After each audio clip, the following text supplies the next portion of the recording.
Assalamualaikum warahmatullahi wabarakatuh. Selamat datang kembali di channel Pegawai Muslim. Semoga informasi atau kisah yang kami sajikan ini bisa bermanfaat untuk kita semua. Selamat menonton.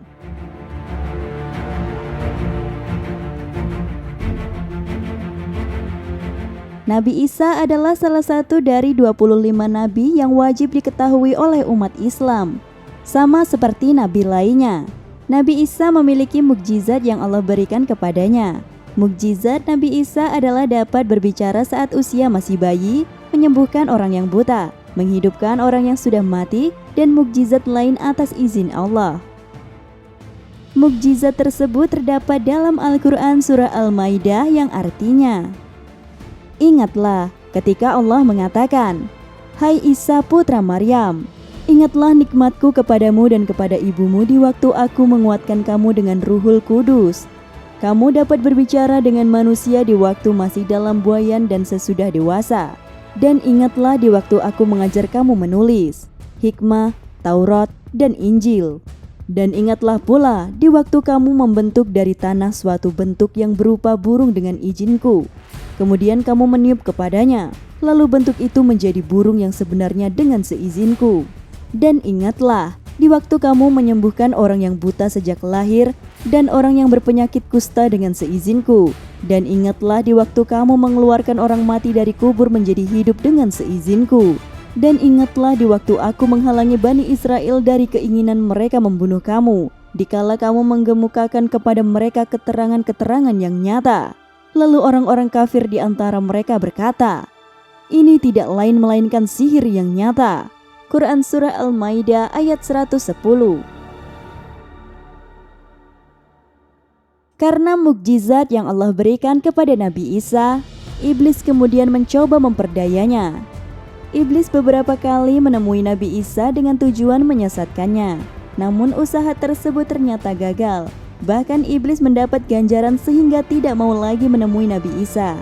Kisah pertemuan dan perbincangan antara Nabi Isa dan iblis terdapat dalam kitab Al-Zuhd, Imam Ahmad bin Hanbal.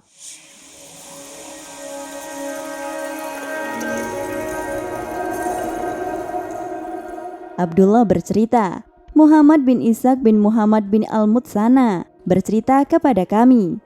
Ia berkata, Anas bin Iyad bercerita dari Yunus. Ia berkata, Ibnu Syihab bercerita. Ia berkata, Iblis berkata kepada Isa bin Maryam alaihi salam, "Wahai putra Maryam, sesungguhnya tidak ada yang menimpamu kecuali apa yang telah ditetapkan Allah padamu." Isa menjawab, "Benar, wahai musuh Allah." Iblis berkata lagi, "Naikilah gunung ini, lalu jatuhkan dirimu sendiri. Aku ingin melihat apakah kau mati atau tidak."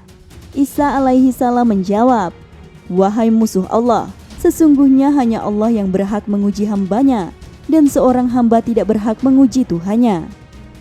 Perbincangan antara Nabi Isa dan iblis juga diriwayatkan melalui jalur lain yang dituturkan oleh Al-Hafiz Abu Bakar Al-Khatib. Ketika itu Nabi Isa melakukan sholat di Baitul Maqdis.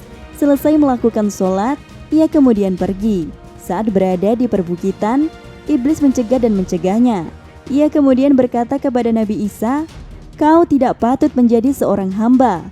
Iblis terus berbicara kepada Nabi Isa, sementara Nabi Isa berusaha untuk menghindarinya. Namun Nabi Isa tidak bisa menghindarkan diri, apalagi ketika iblis mengatakan padanya, "Wahai Isa, kau tidak patut menjadi seorang hamba."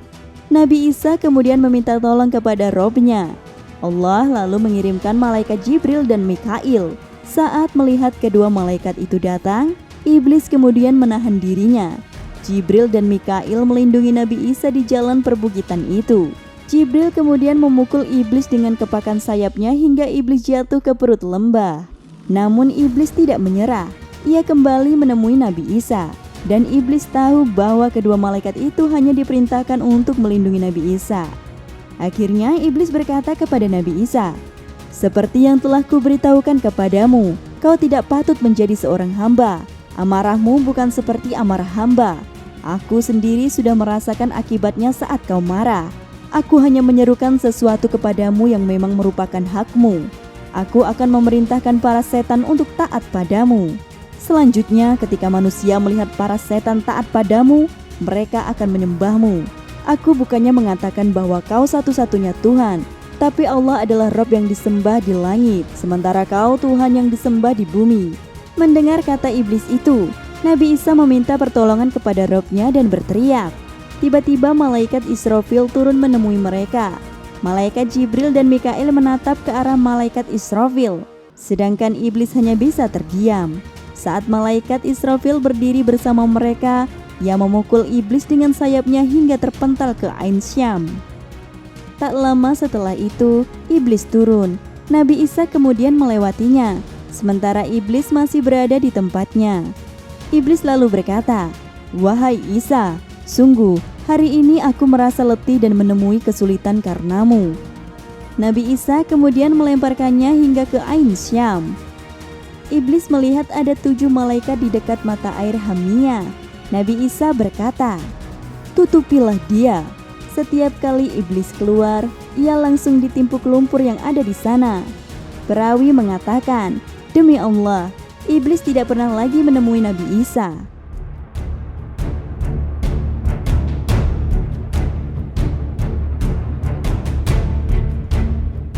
Al-Khatib kemudian menuturkan, Ismail Al-Athar bercerita kepada kami, Abu Hudzaifah bercerita kepada kami, ia berkata, para setan kemudian menggerumuni iblis, mereka berkata, "Tuanku, kau terlihat letih sekali." Iblis mengatakan, "Sungguh, dia itu Isa, seorang hamba yang terjaga. Aku tidak bisa mengganggunya. Dengannya, aku akan menyesatkan banyak sekali manusia. Aku akan menyebarkan sebagai hawa nafsu pada mereka. Mereka akan kujadikan banyak sekali kelompok. Mereka akan menjadikan Isa dan ibunya sebagai 2 Tuhan selain Allah."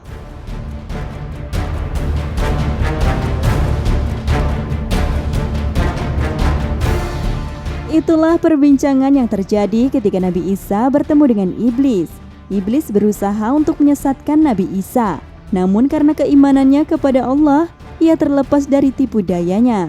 Allah melindungi Nabi Isa dengan cara mengirimkan malaikatnya untuk melindungi Nabi Isa. Karena tidak bisa mengganggu Nabi Isa, iblis kemudian mencoba menyesatkan umat Nabi Isa dengan cara menuhankan Nabi Isa dan ibunya. Wallahu a'lam bishawab.